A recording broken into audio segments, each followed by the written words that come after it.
Beast Wars. Running from 1996 and as late as 2001, this was my childhood line. Yes, I have a lot of nostalgia for the bombastic Generation 2, but this is the line where I started getting the figures myself. Because of this, Beast Wars will always have a special place in my heart, and I want to share that with all of you. So welcome to Beast Wars Backtrack. Hello everyone, and welcome to another Beast Wars Backtrack. Today we are looking at one of my childhood toys, the evil Predacon Scorponok. So, like Polar Claw, the original box of this guy is long gone, but I do have his original tech spec, the instructions, and this manual, or not manual, this catalog thing may have been the one that came with him. I don't remember for certain. But let's go ahead and take a look at his tech specs. So we got a strength of 8, an intelligence of 5, a speed of 5, an endurance of 7, a rank of 6, a courage of 7, firepower of 9, and skill of 8. Secret weapon locations: 1 claw fire, secret missiles, other claw launches B. Predacon Scorponok. Function: Desert Attack Commander. The searing summer heat of the Mojave Desert turns it into a dry, barren wasteland, a place where only the strong survive. A place the vicious Scorponok calls home, with hidden robotic technology incorporated into the scorpion body structure. This desert attack specialist surprises enemies 3 different ways: by launching its robotic bee, firing a 2-shot missile blast, and by using its terrifying tail for poisonous cyber strikes. And then we got a cool illustration of Scorponok looking nothing like he did in the show. The cyber bee there, as they call it in the show, doesn't look quite accurate either. But it's still kind of cool that that's a part of it.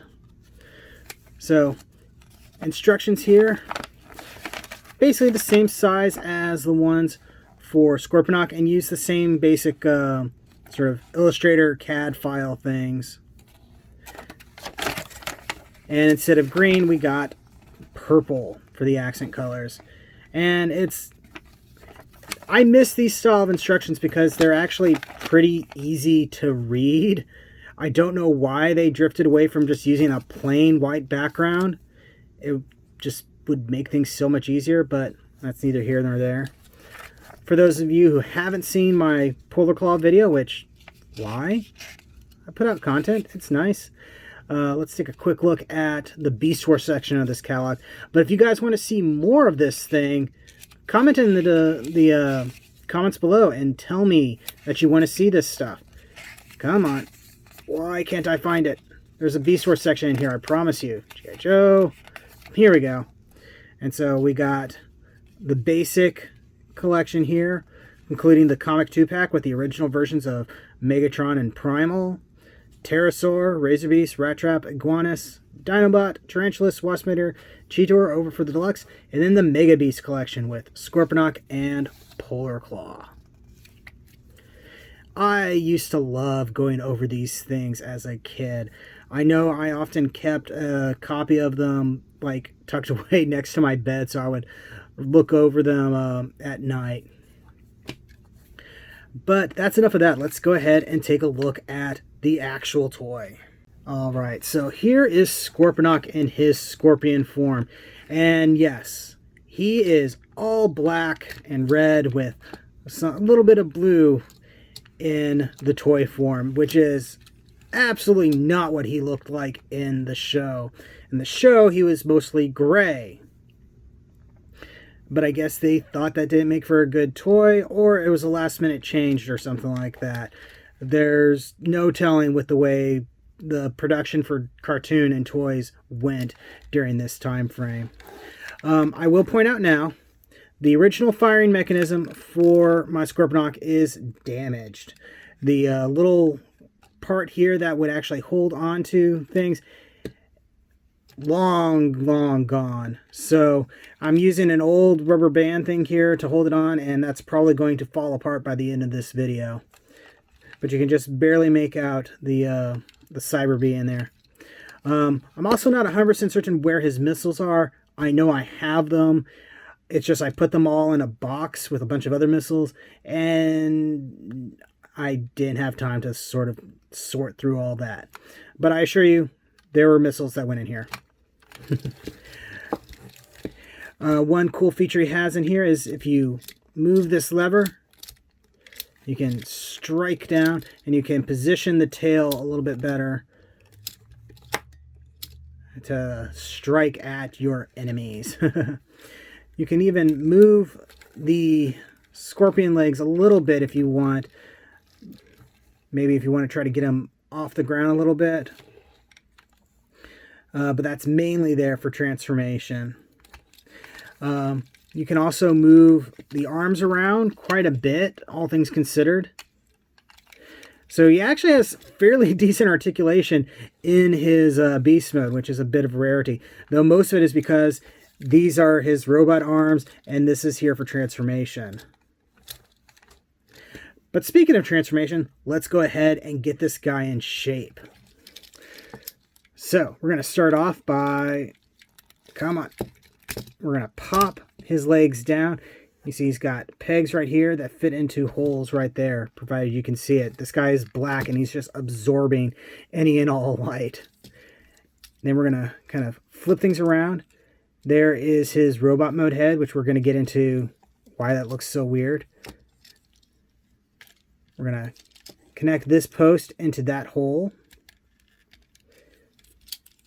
Close the scorpion legs around the body.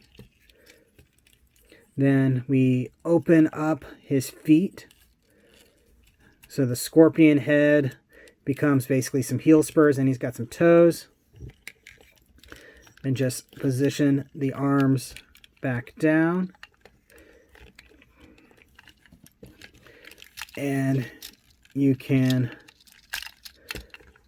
put the scorpion tail up. Not that you can see it because he's gotten too tall.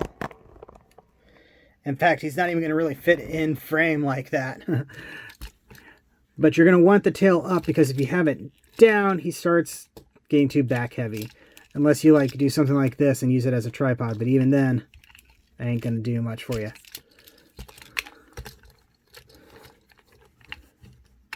And here he is. And I like this color mode, but maybe that's just because I'm so used to it.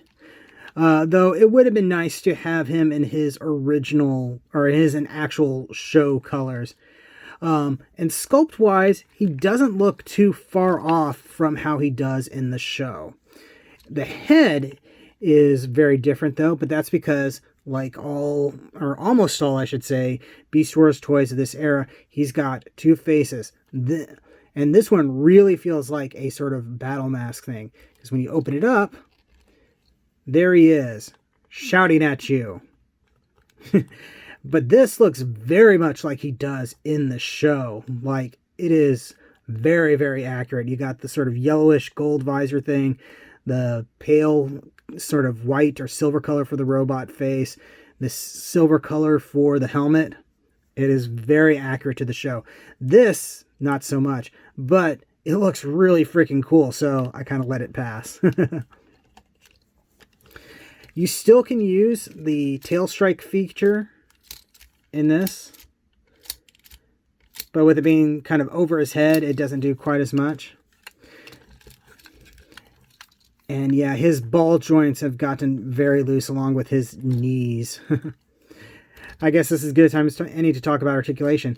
His shoulders are on just sort of a peg here for rotating around. And then you got a joint up here that allows for a little bit of movement out. And then a sort of universal joint elbow thing, which basically get 90-degree bend. And then you have rotation here. So actually, it's not that bad of articulation there. You can't get the arms down all the way, but I don't think he would look very good with them straight down on each other.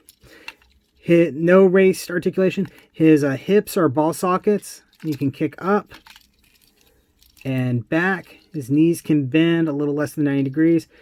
And you don't really have a whole lot of foot articulation that's really meaningful. Oh, pop that out. So not bad articulation, particularly for the time frame. I have to admit, this is something that I do wish they would maybe revisit at some point, just because I think seeing this guy done over with modern toy technology would be awesome. You still have access to the missile launcher and the Cyber Bee, which we're going to go ahead and show that off. Yep, that rubber band just fell apart, but it was been on there for a while. So like the Scout Bat, the Cyber Bee is all spring-loaded, so everything kind of pops into position. But unlike the Scout Bat, you can't really do much with him other than have him fly around. He doesn't have any pegs or anything like that. It would be cool if maybe there was something that would let you like attach him to a chest, like you saw in the show. But really, he just sort of flies around. His wings are kind of pointed a funny direction because of how they're doing it. But it works in a certain way. And then if you want him back in, you would just close him up and put him on here. Of course, now he's not going to stay put because, again, like I said, that launching mechanism is long since gone. So we're just going to leave him aside for right now.